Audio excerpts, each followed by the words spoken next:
রবিবার 14 জুলাই সন্ধ্যায় ন্যান্সি তার ফেসবুকে একটি শিয়ালের ছবি পোস্ট করেন আর তারপরে লেখেন, বরাবর কোকিল নামযুক্ত কুটনি বুড়ি শিয়াল রানী, পরের চুল কাটা নিয়ে না ভেবে নিজের লেজ কোথায়, কাদের কাছে, কিভাবে এবং কতবার কেটে এসেছো সেটা নিয়ে ভাবো একবার।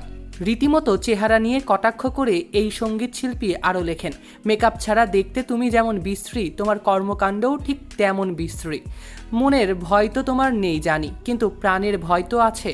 তাই যত দ্রুত সম্ভব জঙ্গলে চলে যাও, নইলে যে কোনো সময় রাম প্যাদানি খাবে। সতর্কবার্তা প্রচারে সুস্থ শিল্প সমাজ। কিছুক্ষণ পর গায়িকা ন্যান্সির সেই পোস্টার স্ক্রিনশট নিয়ে পাল্টায় স্ট্যাটাস দেন আরেক সঙ্গীত তারকা কুনাল, যেখানে তিনি লেখেন, নেন্সি আপু ফিরে এসেছেন। বহুরূপী মিথ্যুক ভণ্ডরা আসলে বোঝে না, অসভ্য আচরণ, বর্বরতা, মিথ্যা প্রোপাগন্ডা ছড়াতে ছড়াতে মানুষ টায়ার্ড হলেও আল্লাহ টায়ার্ড হন না, কিন্তু এটা আমরা সকলেই জানি।